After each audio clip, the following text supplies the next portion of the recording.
There's a story out here today. We talked about it with a couple of our analysts today as well. So you may remember, what is it, a week or so, or maybe even longer than that, when Christine Frechette had just become premier, the idea was, what are you going to do? What policies from the CAC will you follow through on now that you're the leader?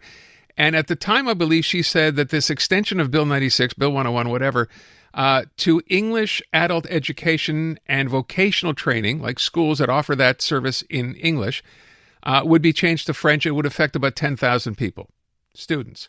Then today, French language minister Jean-François Roberge doubled down and actually provided a different number under the expansion of Bill 101. It's not 10,000 anymore, or 15,000 or 20,000. It's 27,000 students that would have to move from the English system to the French one. Now, the bill isn't written yet, right? But this does make people worry, because we know this is something the premier said she would follow through on. So what's the real number? And what is this going to do to people already in the system learning in English, who will then be forced to take French, which I understand is not even, some of these courses are not even yet offered in French. Heidi Yetman is president of the Quebec Provincial Teachers Association, because many of these courses are under their jurisdiction. Heidi, thank you so much for coming on. Can I just ask what your reaction was when you heard that number today, 27,000? Did you know it was going to be this many? No, I mean, I heard a little bit on the ground that it was going to be a fairly big number, and we were actually looking into it. And then, of course, yesterday we saw the 27,000 number. So, yeah, it's still to be confirmed. I don't know exactly where that number comes from, but we do know that it's definitely going to have an impact on the English sector. So let's discuss the impact. You have all these people studying in the sector now. What's going to happen to them conceivably? Well, I mean, I'm going to wait to see what the bill says. I'm hoping that this is going to be done over some time, allowing the students that are already in programs to complete their programs. These are quite short programs generally, so hopefully that will happen. But I really worry for the adult learners, that may, and this is the question, why have they chosen the English sector? Is it because they can't get into the French sector? Is it because they have maybe some learning difficulties and English is easier for them? That would be another thing that we would have to look into. But basically, I really believe in a time of labor shortages, this is not the greatest plan. I feel like some of these learners may choose not to go to the French sector and decide not to go into professional training. And we need these people. We need these people to address the labor shortages and get into the job market. So it's worrisome for those adult learners that were kind of maybe depending on the English sector. So the other part I don't understand is vocational schools, right, that we have, that these people are taking now classes there. Are there some that are bilingual? This is not only in English? How does that work? So some of them are bilingual, but all of them must also do some technical training in French so that they can get into the marketplace in the French sector. So it's really interesting. They learn, not only do they learn all the technical stuff or jargon, if you wish, in English, they also learn it in French. Often their internships are done in French, for example, in hospitals or wherever they're doing their internship.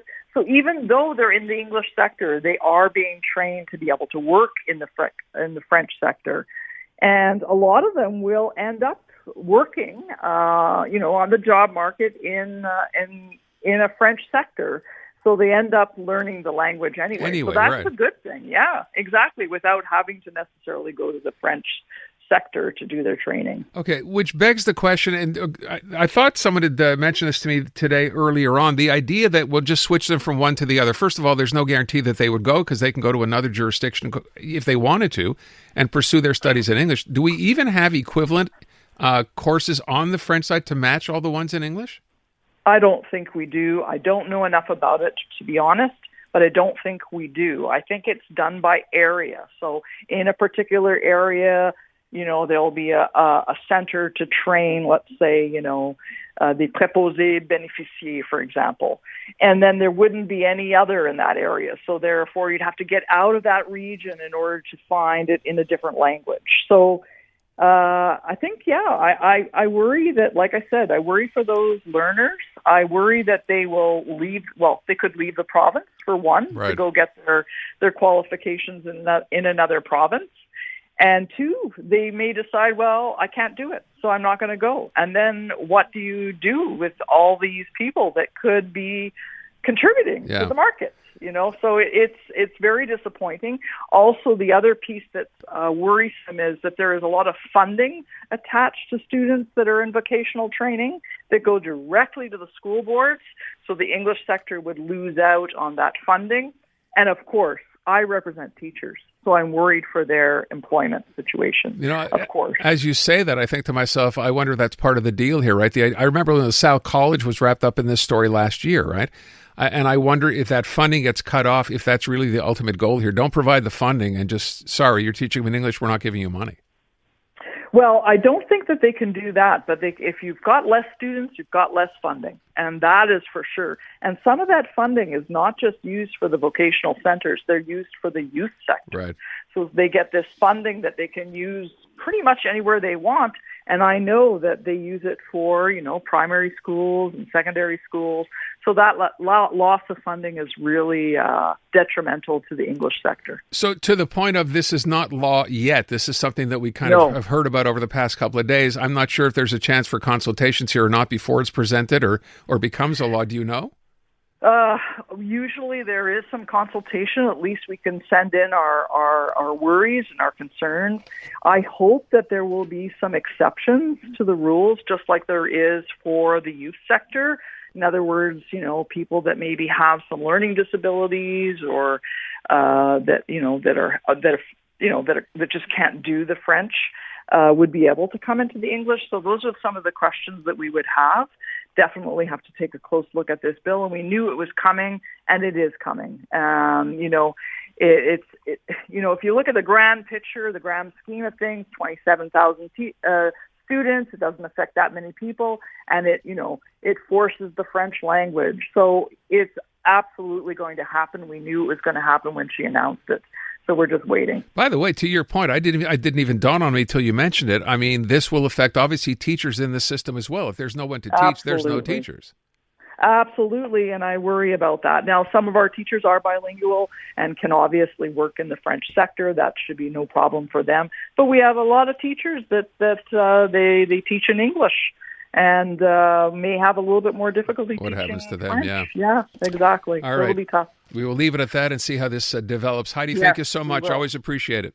Oh, you're welcome. Take good care. Bye. Heidi Yetman from the Quebec Provincial Teachers Association. Again, just to say, it is not yet passed. It has not yet turned into a bill, and she's hopeful there'll be consultation. You'd think there would be before handing down this kind of a decision that puts 27,000 students studying in English or their futures in question. So let's at least hope that's the case.